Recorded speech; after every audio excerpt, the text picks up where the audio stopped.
रूप में वहां पर विद्यमान है। बाद में ये भी स्पष्ट तौर पर लोगों को ये कहा गया कि जो प्रथम तल है उस पर आज राम परिवार के रूप में भगवान राम माँ सीता के साथ और अपने सभी चारों भाइयों के साथ श्री हनुमान जी के साथ आज विराजमान हो चुके हैं। आज वहाँ भी प्रधानमंत्री नरेंद्र मोदी जाएंगे और पहली बार वहाँ पर आरती और विशेष पूजन के कार्यक्रम में वो सम्मिलित होते हुए, तो उन सभी सवालों पर पूर्ण विराम आज लगने वाला है और पूर्णता की ओर स्वयं भगवान पूर्ण कहे जाते हैं, कोई उनके अंश को भी पूर्ण कहा जाता है। तो आज जो पूर्णता का जो पूरा कार्यक्रम है आज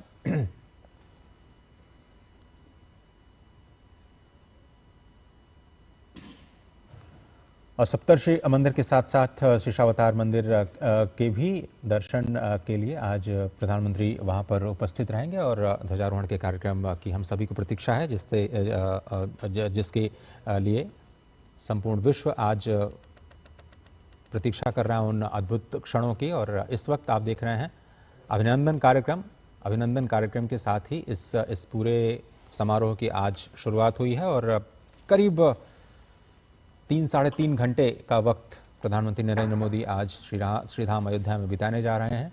और आज ये शुरुआती कार्यक्रम जहां पर अभिनंदन का जो कार्यक्रम है अयोध्या वासियों के द्वारा, और अयोध्या वासियों को स्वयं जगन्नाथ का स्वरूप कहा जाता है।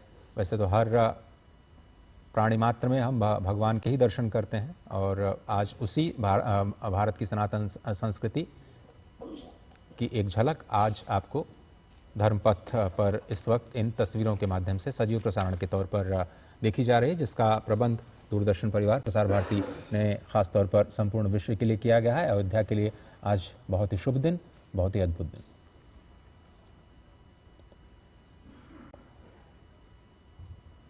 आज शताब्दियों की अभिलाषा के फलित होने का दिन है। आज संकल्प की सिद्धि का दिन है।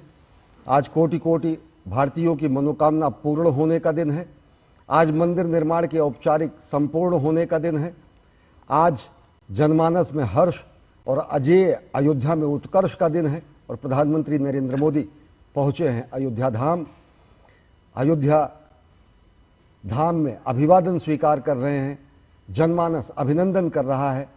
और इस पूरे क्षेत्र में अगर देखें तो इस अवध क्षेत्र की संस्कृति का, भारतीयता की संस्कृति का, सनातन शाश्वत मूल्यों के अनेक बिंबों को प्रदर्शित किया जा रहा है।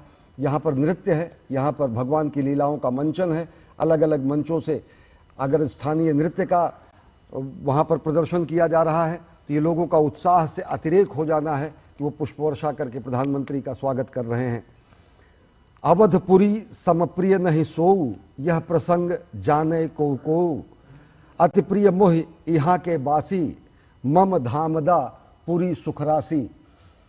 अवधपुरी के लोगों को भगवान राम ने सर्वप्रिय बताया है और अवधपुरी के सर्वप्रिय जन आज प्रधानमंत्री नरेंद्र मोदी का अभिवादन कर रहे हैं।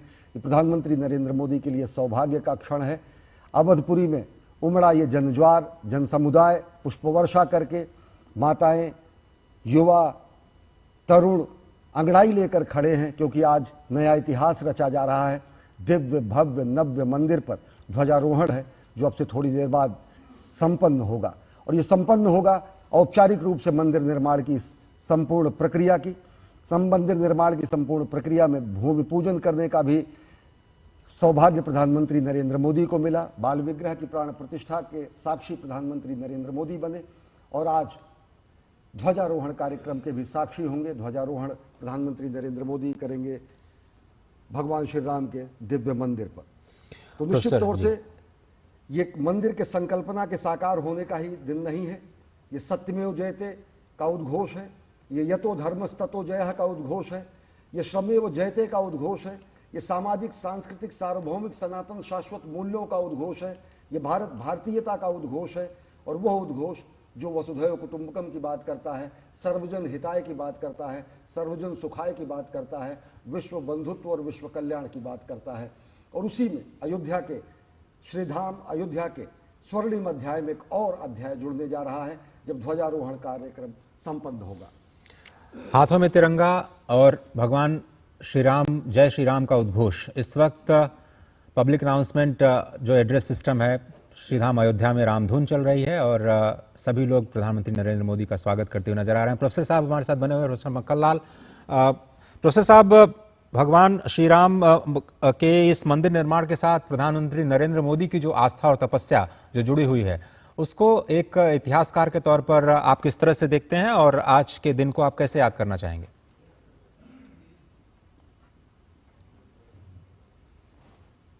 नरेंद्र मोदी जी की, प्रधानमंत्री जी की अटूट आस्था और यह विश्वास कि हमें यह काम करना है, उसकी तरफ बराबर लगे रहे और भगवान राम ने उन्हें वो शक्ति दी कि ये काम पूरा कर सकें।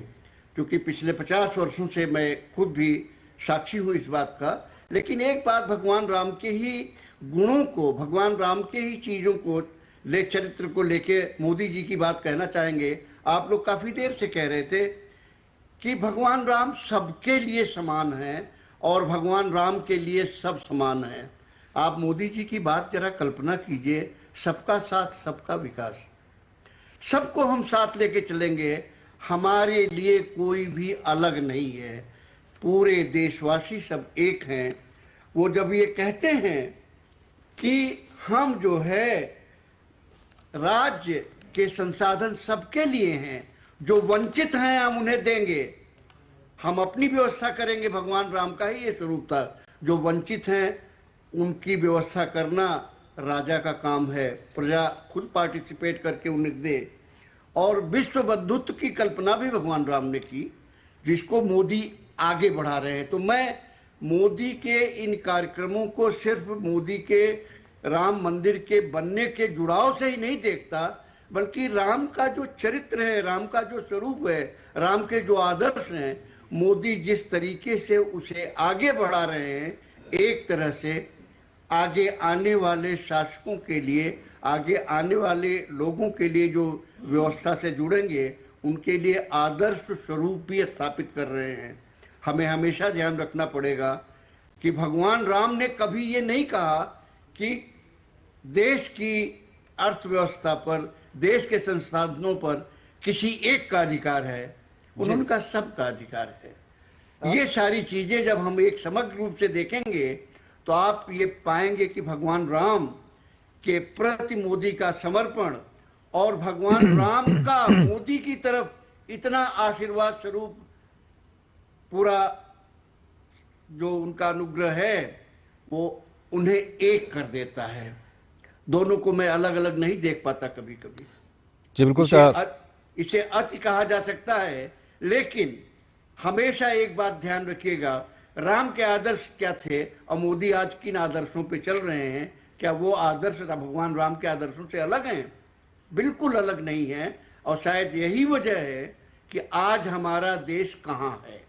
जब भगवान राम के आदर्शों पे चलेंगे तो देश न केवल आगे बढ़ेगा, विश्व गुरु भी बन के रहेगा। जी बिल्कुल, और आपसे थोड़ी देर में वो अद्भुत तस्वीरें भी हमारे समक्ष आएंगी जहां पर सप्त मंदिर के हम दर्शन कर पाएंगे। और सप्त मंदिर जिस तरह से हम लगातार बता